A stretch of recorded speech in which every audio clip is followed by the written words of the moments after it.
Hey guys, welcome back and congratulations! You made it to day 3. So, in the first day, just a quick little recap, we talked about the difference between outer goals, which are driven by perceptions of people or outside things putting pressure on us, versus core goals that are focused on inside out. And then yesterday, day 2, we talked about figuring out what your purpose is. What is your true purpose by looking at your legacy, your fun, and your talent.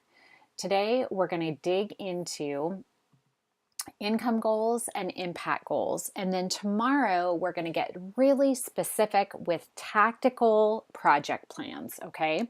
So, for all of you detail loving gals and guys, tomorrow is your day. But today, we're going to really dig into just kind of identifying what are some of the things that we really want to have happen in 2019. All right. So let's dig into a few different types of business goals. We have an income goal, we have impact goals, and then we have a bonus that I'm throwing in there, some personal goals. You may have some things personally that you and your family want to work on and that sort of thing, and that's fine too. When you're doing goals, you might as well do them all, right? So an income goal is really pretty basic. It's the amount of revenue you want to earn um, that would feel freeing for you and your family. What is that number? What is that number, you guys? What kind of income do you need to feel or to take some pressure off of your current situation? And then impact goals are really about how you want to help other people in the world or in the community. What kind of causes do you want to support? It's important that we start to think about those types of things because often we leave those out. And then personal goals are really anything aside from your business, types of goals that you want to accomplish personally. You may have some health goals, weight goals, sleep goals. I've had sleep goals in the past because being a creative, I'm usually up in the middle of the night doing stuff when my family's sleeping. So it could be anything on a personal level that you want to work on. All right. So let's dig into income goals a bit deeper. And remember, we're talking about goals that fulfill, not frustrate. So we want to keep these income goals in check as much as possible. So, how much money do you want to make next year? What would freedom feel like for you? And how much is that on a monthly basis? So, when I started this business, we knew the exact number that I needed to get out of corporate. I didn't need to replace my corporate income, but we needed a certain number that would allow our family to continue to operate um, in the lifestyle that we were operating in, maybe a few cutbacks, but nothing major. And we really got specific about it. We put pen to paper and we really thought about what are the things that we could live without, for a time being while we're building this. What's it worth? That type of thing. How much did we need to make sure certain things were maintained? Um, you know, and then it's important that you do this because at the time we had expenses while I was working that changed when I wasn't working. Charlotte wasn't in daycare anymore. I wasn't eating out as often as I was. Little things like that. I didn't need my corporate wardrobe that I needed. I didn't have a commute anymore. So I didn't have, certain gas and that kind of thing. So just really get specific about how much money do you want to make next year and what would freedom feel like for you and how much is that going to be on a monthly basis. Now remember, this number should push you, but it should be realistic also. So what do I mean by that? If you haven't made $500 a month in your business yet, it's probably not realistic for you to say I want to earn 6 figures in 6 months. So the number should be something that pushes you, but it's also realistic based on the time and effort that you can put into your business and where you're truly going, as opposed to just randomly throwing a number out. So when we looked at these numbers, we had a realistic number. I would love to have had this business completely replace my income, but I didn't want to wait that long. And so I knew what my number was that we were comfortable with getting myself out of corporate. And then we continued to work until we had replaced all of that corporate income and then some. So just do your due diligence, you guys, and really think about for your family, how much do you want to make? Make sure it's realistic, but make sure it's pushing you. And then last, remember, we're always going to do this little test to make sure that we're not getting off track here, because income is one of those areas where we can quickly let outside pressures impact us. Maybe you feel like you need a certain income to live in a certain neighborhood because that neighborhood is deemed successful. But in all reality, you don't need to live in that neighborhood, because you could live somewhere else for half the income and be just as successful, but the pressure externally. So just think about those. We have a family friend, and we laugh all the time about it because he is so caught up in, he's got to be the country club member. He has to eat at the expensive restaurant. He has to have this certain car. He has to be a member at this certain workout facility. And the appearance of making more than what he makes, because he's very open with Mike about what his income is. And we're like, why do you care? But it's an appearance thing. Okay, so that would be an external factor pushing and driving you.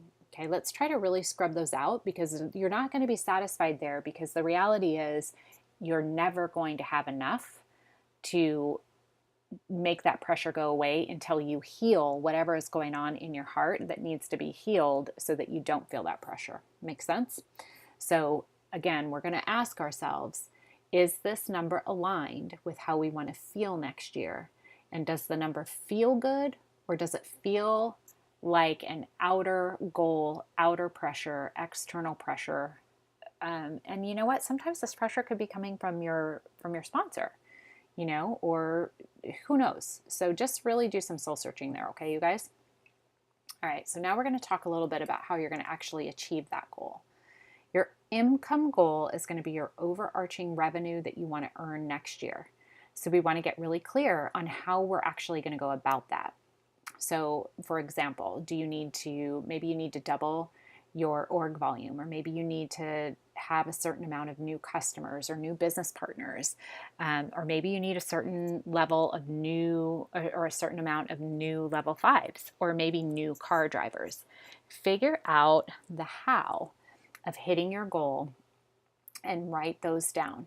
Now, no more than 5, you guys, and don't get super specific here, because we are going to get into the action plan. The project plan is really going to lay out every single little thing that needs to happen to make it a reality. But you do want to be specific from the standpoint of measurable. Okay, so how are you going to hit that goal? And you don't want to have more than 5 income goals for the year. Okay, because if you get too many, you're not going to do any of them. All right.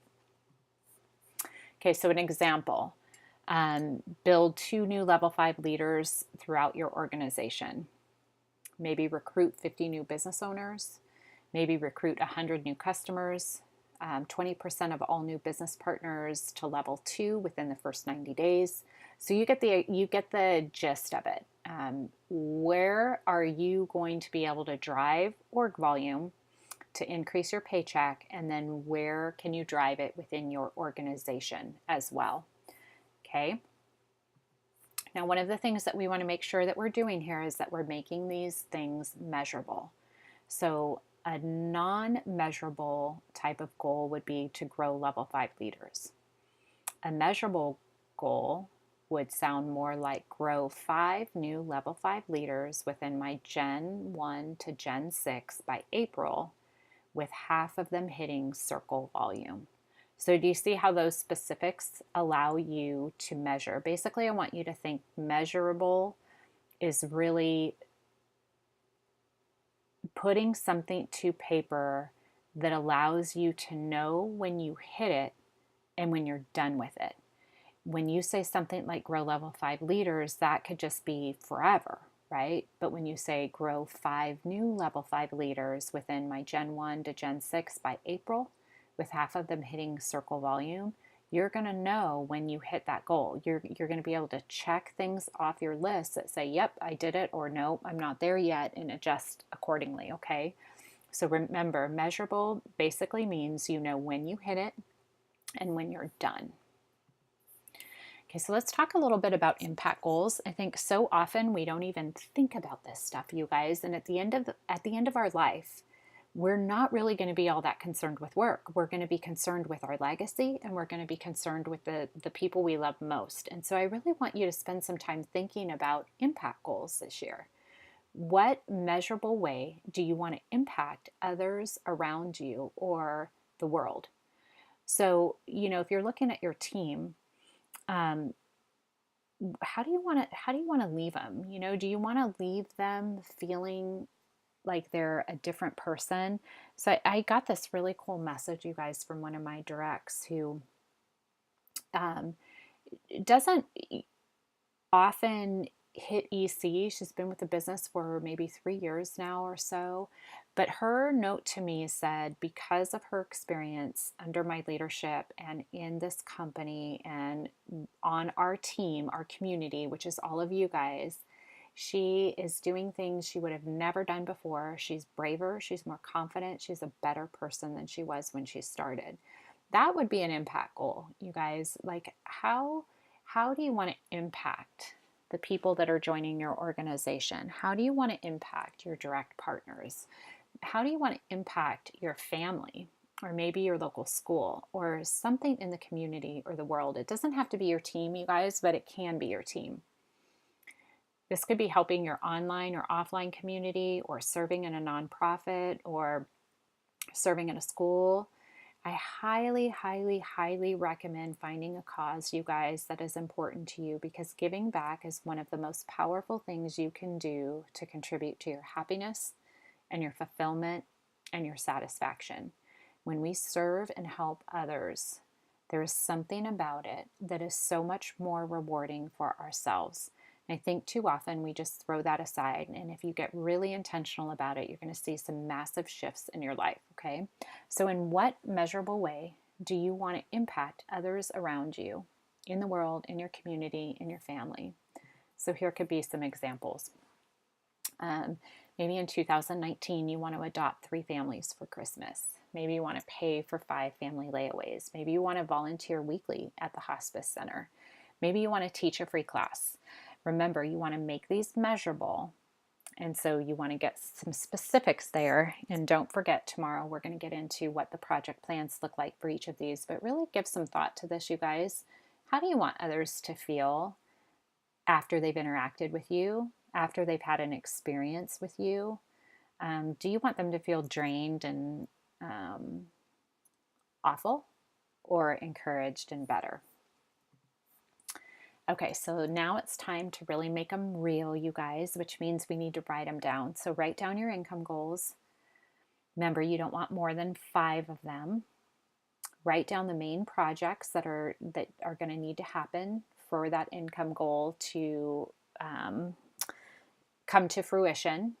So if your goal was to double your paycheck or double your org volume, how many level 5 leaders, how many car earners, how many new business partners, how many new customers? You get specific, like what are the projects that need to happen? Not the nitty gritty, but some specifics. Write down your impact goals. You don't want more than 5 of them, you guys. Probably 3 is really good, but 3 to 5, no more than 5 on each one of these. Write down the main projects that need to happen for those impact goals. And then also, this is the time that you would dig into some of those personal goals as well. So you would have 3 different buckets: income, impact, and personal. All right. Now we're going to do some checking here to make sure we're aligned with some of the work that we did up front. Remember, we're focused this year on goals that fulfill, not frustrate, and that have some satisfaction to them, and that are focused on core goals rather than outer goals. So ask yourself this: are these goals aligned with my core goals? Are these goals aligned with how I want to feel next year? Or are these goals about getting other people to think I'm successful? And then let's adjust if needed until they really are completely aligned with your purpose and who you're becoming, and that core, ultimate core goal that you identified on day 1. Okay? All right, guys, so just like we've done in all the other days, what do you think? Leave a comment below. Share some of your aha moments, share your biggest takeaway, share anything you want to share with us. Just plop down in the comments. Can't wait to hang out with you guys tomorrow when we get into the nitty gritty for our detail folks. Oh, you love this. You get to get your list really specific tomorrow. All right, you guys have a great day.